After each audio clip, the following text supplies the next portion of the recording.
예, 오늘 원래 예정은 성전을 오늘까지 그냥 다 끝내야 되겠다 이렇게 생각하고 있었는데 준비하다 보니까 한 번 더 해야 될 것 같아요. 원래는 스룹바벨 성전 넘어서 헤롯 성전, 성경에서 사실 헤롯 성전에 대한 구체적인 모습이 잘 안 나오거든요. 그런데 고고학적 발굴이 지금 최근까지 있었던 게 헤롯 성전이니까 그런 부분들도 있고, 그 당시에 예수님 당시에 요세푸스라는 유대 역사를 쓴 요세푸스나 그 다음에 미시나라고 하는 유대 문헌이 있습니다.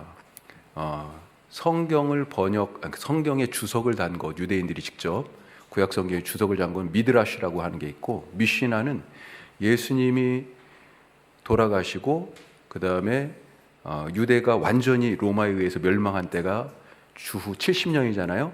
그로부터 한 100년쯤 더 지나서 거의 한 200년 가까이쯤 됐을 때 그동안에 이제 성전도 파괴되고 없잖아요, 유대인들이. 그래서 그동안에 자기들이 쭉 전해받은 전승들을 다 모았어요. 그래서 사실은 성경만큼 성경의 백그라운드를 알 수 있는 엄청나게 중요한 문헌이 미시나라고 하는 책인데, 그런데 그 미시나나 아까 말씀드린 예수님 바로 다음 그때쯤에 유대 역사를 썼던 요세푸스의 이런 기록들을 보면 성전에 대한 얘기들이 나온단 말이죠. 그리고 고고학적 발굴들 이런 것들을 참고해가지고 성전을 좀 살펴보려고 그랬는데, 그 이전에 성전, 헤롯 성전이 그렇게 나오기 전에 스룹바벨 성전이 있었잖아요. 스룹바벨 성전을 짓는 부분에 대하여서 우리가 말씀 좀 나눠야 될 것 같아요. 그래서 오늘은 그 부분에 좀 더 집중하도록 하겠습니다. 제목이 다시 성전을 세우다입니다.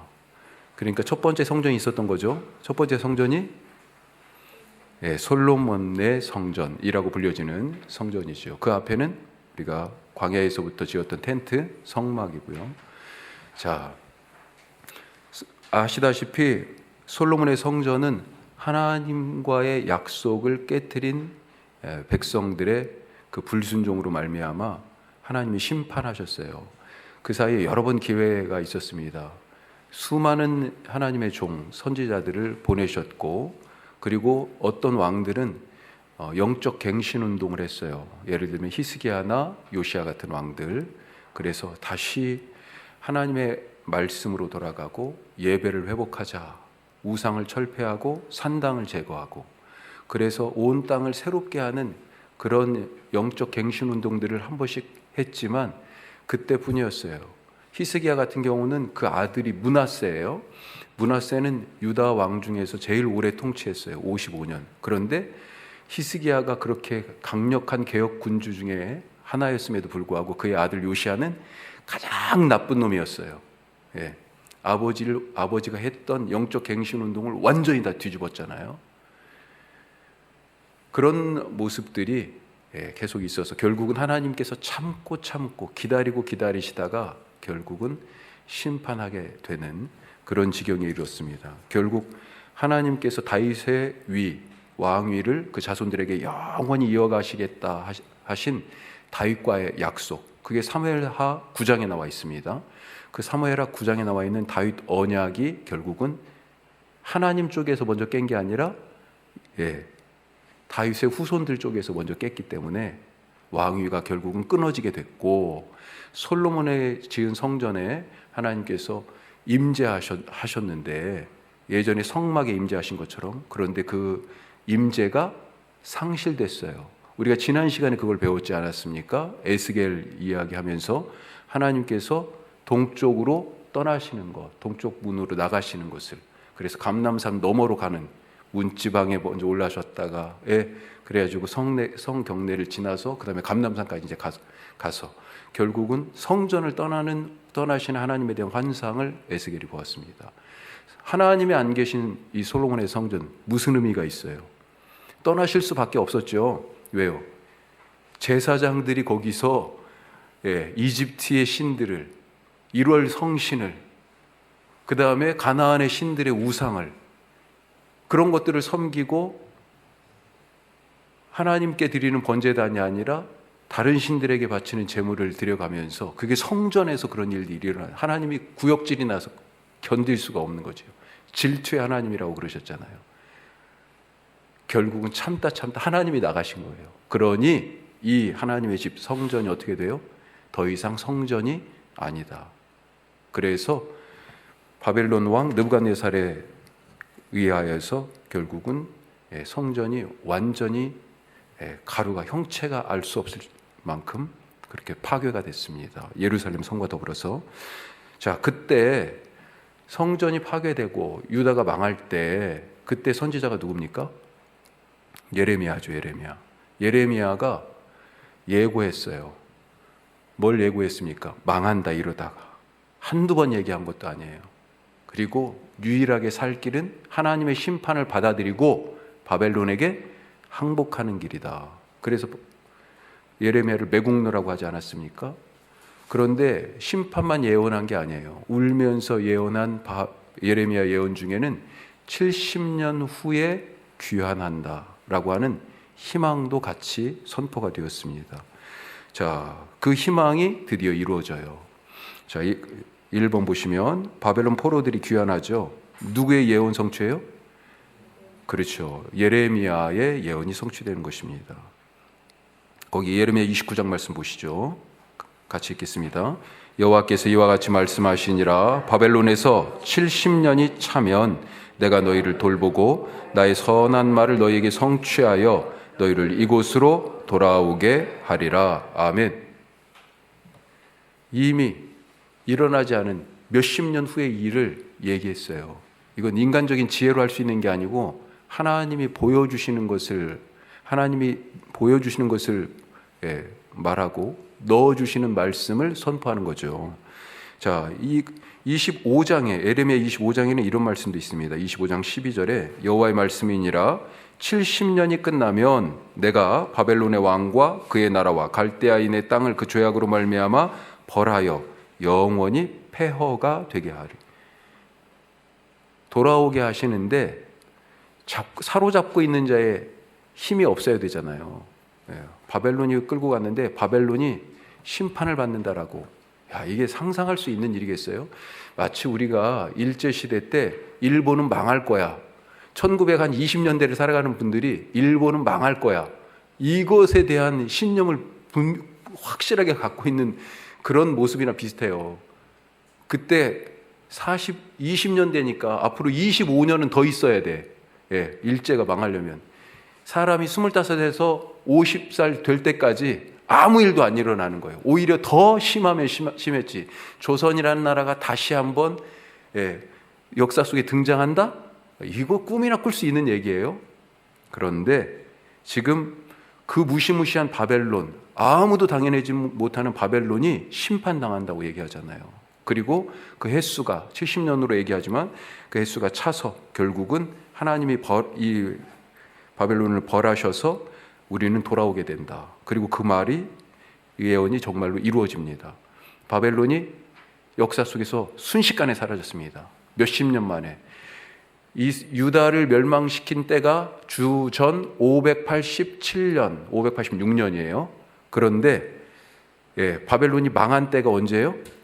주전 538년, 540년 정도. 그 정도 생각하시면 돼요. 주전 540년. 그러니까 지금 몇 년이에요? 한 40년 정도밖에 안 되는 거예요. 그 사이에 망해버렸어요, 바벨론이. 누구한테요? 페르시아에게. 성경은 바사라고 되어 있죠. 이 페르시아의 그래서 왕이 누구예요? 키루스. 성경은 고레스 이렇게 되어 있죠. 고레스. 이 고레스가 왕이 딱 되자마자 뭐 합니까? 조서를 내립니다. 유대인들 너희들은 가. 니네 땅으로 가라고 갑자기 생각지 않았던 일이 순식간에 벌어졌어요. 고레스의 조서. 그리고 포로들은 귀환하게 됩니다. 자, 이렇게 하나님은 신실하십니다. 약속대로 바벨론은 전혀 망할 것 같지 않던, 세상 영원할 것 같은 바벨론은 결국 망했고, 그리고 페르시아가 들어섰습니다. 그리고 고향 땅으로 돌아오게 하신다는 그 약속을 고레스를 통하여서 지금 지켜 칙령을 내린 거예요. 자, 이제 이 사람들이 고향 땅으로 돌아가게 됩니다. 자, 고향에 돌아가는데 이거 상식적이니까 몇 번에 걸쳐 돌아옵니까? 포로귀환. 자, 우리 성경 퀴즈 왕. 자, 몇 번이에요? 1번. 한 번, 1회에 걸쳐서, 2번, 2회에 걸쳐서, 3회에 걸쳐서, 4회에 걸쳐서. 자, 몇 번? 예? 예, 3번이에요. 자, 처음 돌아온 때가 그래서 주전 538년이에요. 그때는 누가 주도하냐? 스룹바벨이 주도합니다. 스룹바벨은 이 왕의 혈통이에요. 자, 그 다음에 조금 더 떨어졌어요, 시간이. 538년인데 두 번째는요, 누가 주도하냐면 성경에 이 사람 이름으로 책이 되어 있어요. 예. 에스라가 두 번째 주도를 합니다. 학사 겸 제사장이라고 되어 있죠. 458년, 주전 458년에. 세 번째, 3차 귀환은 이 사람도 성경에 책이 있어요. 이 이름으로. 누굴까요? 힌트, 와서 성벽을 건축했어요. 스룹바벨은 나왔고 1차 스룹바벨, 2차 458년 에스라, 세 번째가 주전 444년에 느헤미야입니다. 자, 오늘은 에스라 느헤미야까지는 안 가고 이 스룹바벨에서 우선은, 자, 하여튼 스룹바벨을 그래가지고 돌아왔어요. 사람들을 1차로 데리고 돌아왔습니다. 사실은 1, 2, 3차를 통해서도 다 못 오고 거기에 아마 이제는 터잡고 몇십 년을 살게 된 거니까 이제 거기서 사는 게 더 편한 사람들도 있었을 거예요. 하여튼 1차로 사람들이 귀환을 했습니다. 자, 이 귀환은 고향으로 돌아온 목적, 고향 땅에 돌아온 목적이 무엇일까요? 자, 오늘 원래는 거기 학계 1, 2장이라고 되어 있는데 에스라부터 오늘 봐야 돼요. 자, 에스라로 가겠습니다.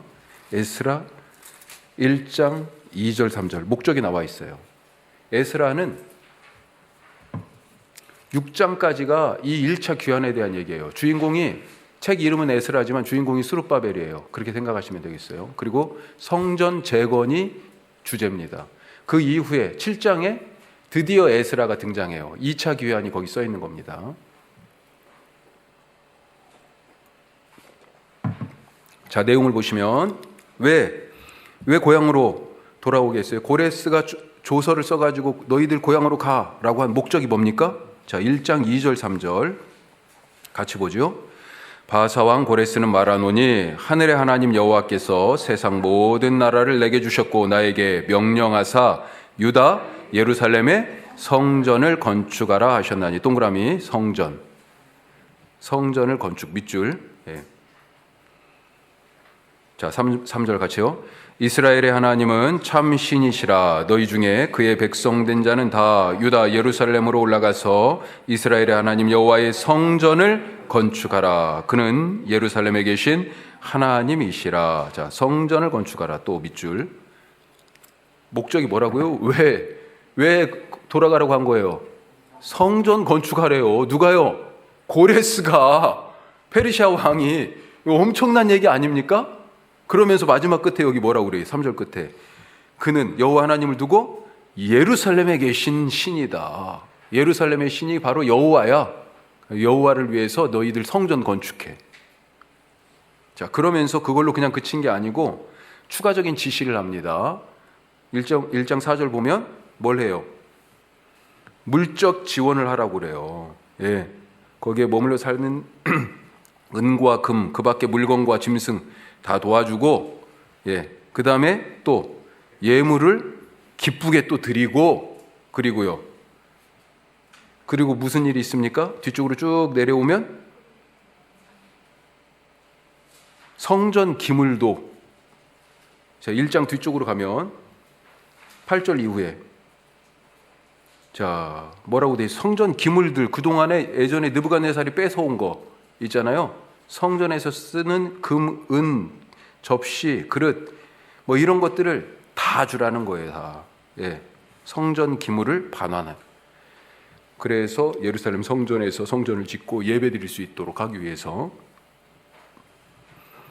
참 대단하죠. 생각지 못했던 데서 누가 고레스가 이런 일을 할 거라고 누가 알았어요. 하나님을 알지도 못하는 이방 왕이 이스라엘 백성들에게는 우리는 더 이상 집에 돌아갈, 고향 땅에 돌아갈 가능성이 없다 이렇게 생각했을지도 몰라요. 지금 언제 멸망했다고요? 멸망한 때가 주전 587년이에요. 그리고 지금 돌아갈 때가요? 538년이에요. 몇 년 차이예요? 40년? 이미 어떤 사람들은 죽었어요. 와서 이 포로로 잡혀와서. 예. 고향 땅 그렇게 가고 싶었을 거 아니에요. 이 40년 지내면서 이제 소망이 끊어졌는데 갑자기 길이 열린 거예요. 걱정하지 마시기 바랍니다. 나에게 소망이 끊어졌다고 생각하고 하나님의 약속이 내 삶에서 성취되지 않는다라고 여겨질 때 설령 그럴 때가 있다 할지라도 낙심하지 마시기 바라요. 하나님은 신실하십니다. 결국은 약속하신 대로 이루세요. 자, 2번 포로 귀환과 성전 건축. 자, 목적이 뭐였다고요? 성전 건축. 이런 영적 목표를 지금 고레스가 알고 있어요. 자, 가로 1번 1차 포로 귀환 538년이에요. 자, 그 내용이 에스라 2장에 나오는 겁니다. 돌아온 사람들의 목록이 지금 쭉 있잖아요. 명단이. 그렇죠?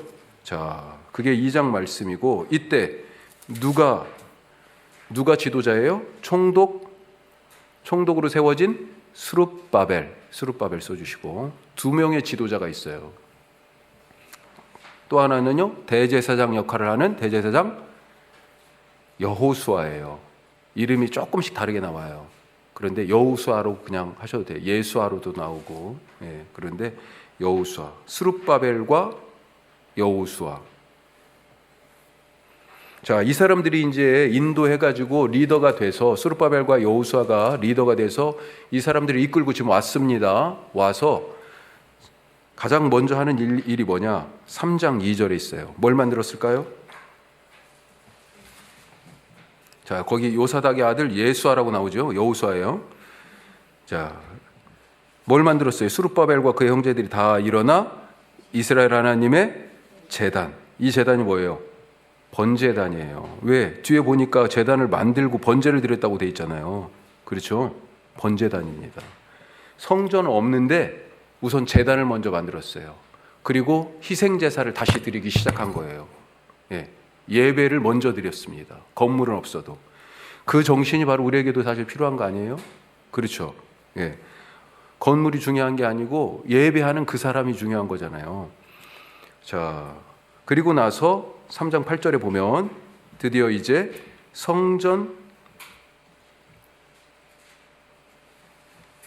3장 8절 같이 한번 읽어보죠.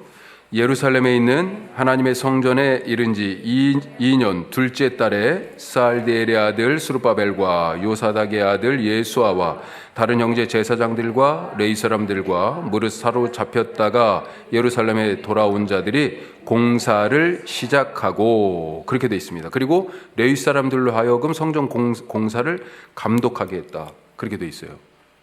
돌아온 지 얼마 만에요? 2년 만에. 예. 그래서 성전 공사가 시작이 됐습니다. 자, 그리고 성전 공사가 시작되면서 이제 기초부터 놔야 되잖아요. 그렇죠. 터를 잡아야 되죠. 12절 보세요. 3장 12절 에스라. 제사장들과 레위 사람들과 나이 많은 족장들은 첫 성전을 보았으므로. 그렇죠. 나이 많은 족장들 40년 전에 성전 무너지기 전에 포로로 잡혀가기 전에 제사장 하고 있었잖아요. 20대의 제사장이었어. 그런데 지금 60대가 되어갖고 왔어요. 기억하고 있어 아직. 그 솔로몬 성전을. 그래서 어때요? 이제 이 성전의 기초가 놓임을 보고 대성통곡하였으나 여러 사람들은 기쁨으로 크게 함성을 지르니 이렇게 돼 있습니다. 지금 누구는 기초가 놓는 거 보고 울고 있고 누구는요 기뻐서 환호성을 지으며 기쁨의 함성을 내지르고 있어요. 너무 초라해서 우는 것일 수도 있겠고요. 우는 사람들. 아니면 감격의 다른 표현으로 우는 것일 수도 있겠어요. 예. 자, 이렇게 기초가 이제 놓여졌습니다. 그러면 일이 순탄하게 이제 진행되겠죠? 자, 짓기 시작합니다. 그런데요, 어떻습니까? 에스라 4장에 가면 바로 반대를 만납니다. 바로 반대를 만나요. 4장 1절 보십시오. 같이 읽어요. 사로잡혔던 자들의 자손이 이스라엘의 하나님 여호와의 성전을 건축한다 함을 유다와 베냐민의 대적이 듣고. 자, 유다와 베냐민의 대적이라고 되어 있어요. 왜 이렇게 표현했을까요? 사로잡혀 포로로 갔다가 돌아온 사람들, 이 사람들을 지금 유다와 베냐민이라고 부르고 있어요. 왜요? 이 사람들은 남유다 사람들이었잖아요. 그 전에 북이스라엘 10개의 지파는 북이스라엘 먼저 망했잖아요. 그 주전 722년에 아시리아에 의해서, 사네립에 의해서 망했습니다. 그런데 그때 아시리아가 어떤 정책을 폈어요? 혼혈 정책 폈잖아요. 혼혈 정책. 지금 사마리아 쪽에 살고 있는 사람들은요, 이 남쪽에 있는 유다와 베냐민 지파가 중심이 돼서 이뤘던 유다 왕국, 끝까지 있었던 바벨론에 멸망했던 이 유다 왕국과는 이제 동족이 아니에요. 그 사람들하고 한 150년을 같이 살았어, 남북으로. 그런데 그 사람들은 다른 데 원래 살던 사람들이 아시리아가 일부러 데려다 놓은 사람들이잖아요. 그러니까 와가지고 살면서부터 남의 땅에 갑자기 왔으니까 얼마나 살려고 바둥바둥 애를 썼겠어요. 남쪽 유다하고 계속 관계가 안 좋았던 거죠. 그런데 포로로 나라가 망했을 때 얼마나 박수를 쳤겠어요.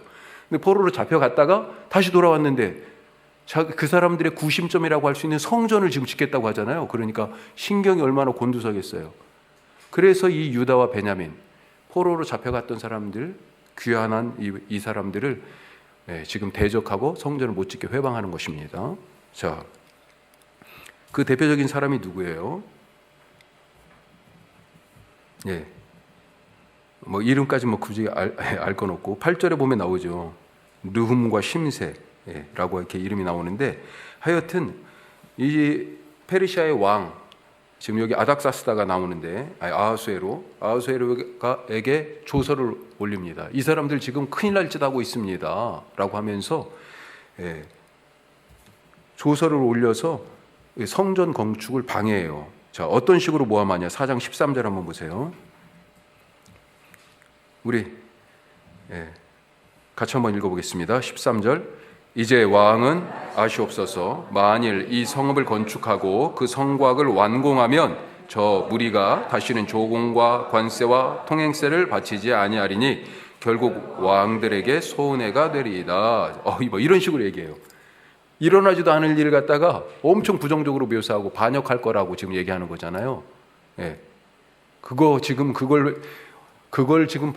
불 보듯이 뻔한 일인데 지금 저거 가만히 놔두겠어요? 놔둬야 됩니까? 막 이렇게 지금 얘기하는 것입니다. 결국 성전 공사가 중단됩니다.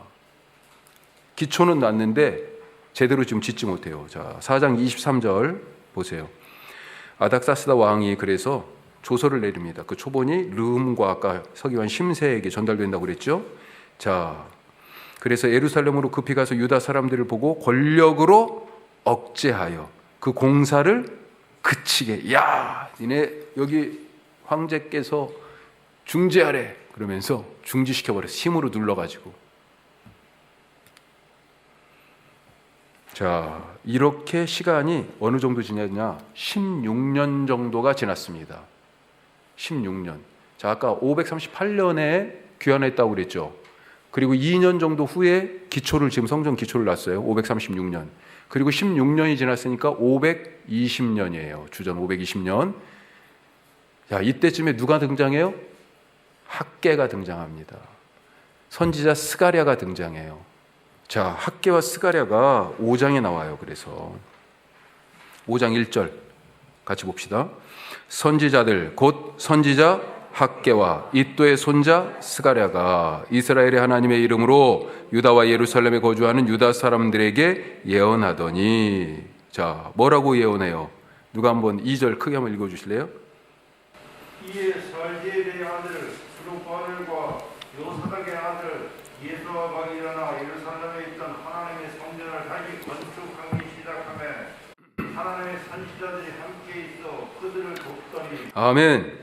자, 여기 나오죠. 스룹바벨과 여호수아가 다시 이제 선지자 학개와 선지자 스가랴의 말을 듣고 이 사람들이 일어서는 거예요. 16년간 지금 꼼짝도 못하고 쉬쉬하고 있다가 기초만 넣고 성전에 기초만 넣고 더 이상 진행을 못했는데 다 같이 하자 그러면서 성전 건축을 다시 추진합니다. 자, 그러니까 또 어떻습니까? 이거 가만히 있겠어요? 아니에요. 또 반대합니다. 3절에 보면 그 반대자들이 나와요. 유프라테스 강 건너편 총독 다뜨네라고 하는 자와 스달보스네, 여러 총독들이 지역마다 주가 있으니까 그 각 페르시아의 주가 속주가 120개예요. 120도라고 돼 있었잖아요. 다니엘 보면. 이 유다도 그쪽에 하나죠. 그런데 유프라테스 건너편에 그 총독 중에 하나인 이런 사람들이 지금 예루살렘에 성전 건축하면 안 되는데 이렇게 또 회방을 놓습니다. 그래서 다리오 왕에게 보고서를 막 올리고 그러는 거죠. 그렇게 반대를 합니다. 그게 스가랴서 5장이에요. 자, 그래서 5장은 뭐예요? 학개와 스가랴의 동료, 그리고 성전 건축이 그래서 재개가 돼요. 하지만 유프라테스 강 건너편에 총독들이 반대를 합니다. 자, 그러니까 이 부분에 대해서 조사를 한번 해봐라. 이제 이렇게 된 거예요. 자, 다리오 왕이 조사를 딱 해보니까 이거 근거가 있네요. 지금 한참 지나서 16년 지났잖아요. 초대왕 고레스 우리 할아버지 왕 때 말씀하신 게 있어요. 그게 딱 나왔어. 그게 6장 말씀입니다. 그래가지고 다리오 왕이 조서를 내립니다. 자, 뭘 발견했어요? 자, 3절 보시죠. 6장 3절 같이 해요. 고레스 왕 원년에 조서를 내려 이르기를 예루살렘에 있는 하나님의 성전에 대하여 이르노니 이 성전 곧 제사 드리는 처소를 건축하되 지대를 견고히 쌓고 그 성전의 높이는 60규빗으로 너비도 60규빗으로 하고 그 다음에 4절도 어떻게 지어라 대충 나와 있어요. 그러니까 아까 1장에 고레스가 성전 기물 같은 거 갖고 가 이 정도뿐만 아니라 높이 사실은 고도 제한을 했어. 그러니까 이거 성전의 높이니까요. 사실은 이 신전의 크기를 규정한 거잖아요. 이만큼 이상은 안 되겠어. 하지만 지어. 필요한 건 가져가고 필요한 물품들도 거기 주변에 있는 사람들 다 좀 도와주고 막 이렇게 지금 명령을 내렸던 고레스의 조서를 이 다리오 왕이 발견한 겁니다. 그래가지고 성전을 다시 짓도록 명령을 합니다. 자, 다리오 왕의 성전 건축 허가. 그래서 결국은 어떻게 해요? 성전이 드디어 완공이 됩니다. 자, 6장 13절에서 15절까지 너무 짧아요. 사실 성막 건설에 대한 얘기는 출애굽기 반절쯤 해당하지 않습니까?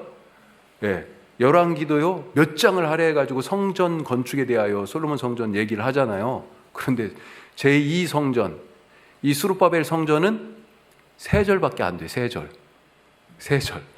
그것도 다른 디테일이 없어요. 같이 한번 읽어보겠습니다. 5장 13절에서 15절. 다리오 왕의 조서가 내림에 유브라데 강 건너편 총독 다뜨네와 스달보스네와 그들의 동관들이 신속히 준행하니라. 유다 사람의 장로들이 선지자 학개와 이도의 손자 스가랴의 권면을 따랐으므로 성전 건축하는 일이 형통한지라. 이스라엘 하나님의 명령과 바사왕 고레스와 다리오와 아닥사스다의 조서를 따라 성전을 건축하며 일을 끝내되 다리오 왕 제6년 아달월 3일에 성전 일을 끝내니라. 아멘. 학개가 지금 학개로 넘어가면 좋겠는데 학개로 넘어가면 오늘 집에 잘못하면 못 갈 것 같아요. 그래가지고 학개는 다음 주에 하고요. 아까 지금 학개의 역할을 조금 보셨죠? 16년 동안 성전 건축이 멈춰 있었어요. 그것을 재개하도록 스가랴 선지자와 함께 백성들을 독려하고 백성의 리더인 총독 스룹바벨과 대제사장 여호수아가 힘써서 앞장설 수 있도록 하나님의 말씀을 전달해서 성전 건축에 대한 메시지를 전달했습니다. 그것이 학개 1, 2장, 2장으로 되어 있어요. 학개는 1, 2장에 아주 잘 나와 있습니다. 다음 주에 꼭 읽어가지고 오시고요. 그래서 결국은 성전을 완공했어요. 지금 오늘 6장 마지막 절까지. 그때가 주전 20년입니다. 자, 한번 보세요. 잘. 지금 이 6장 15절. 여기는 지금 그게 정확하게 안 나오는데, 이왕 봤으니까 학계 한번 보죠. 학계가 성경 맨 뒤쪽에 뒤에서 세 번째, 구약 뒤에서 세 번째.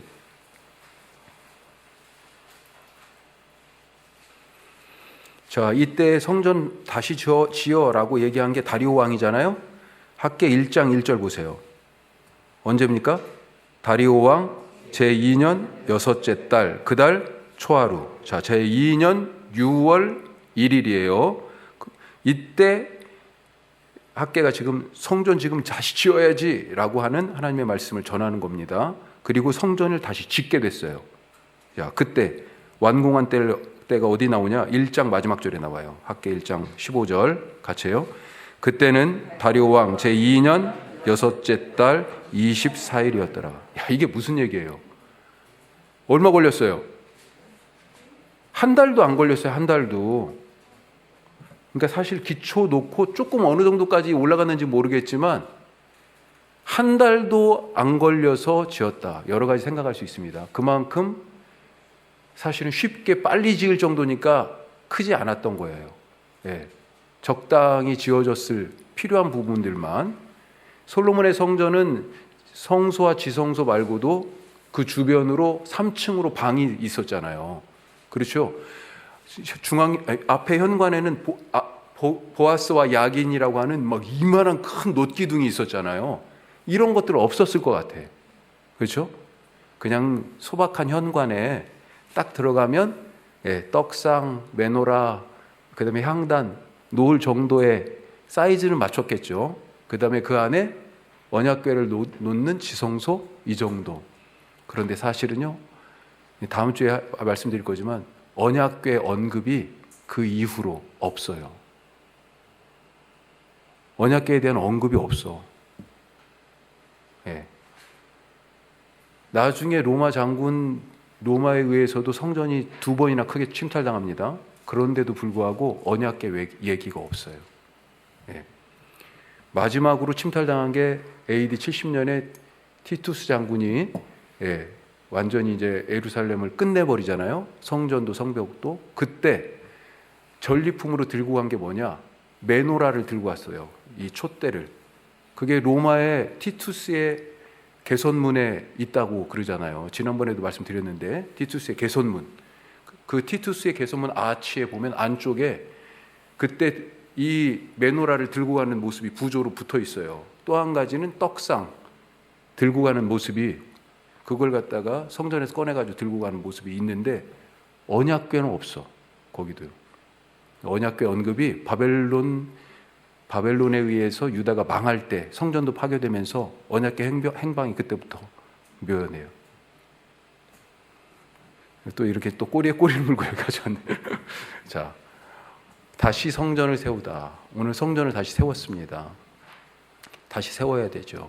그런데 정말로 세워야 될 것이 무엇입니까? 아까도 같이 기도했습니다만 우리가 성막, 솔로몬의 성전, 그 다음에 이 제2성전으로 불려지는 스룹바벨의 성전, 이후에 예수님 시대에 이미 만들어지고 있던 헤롯 성전, 이 성전들을 배우는 의미가 어디 있어요?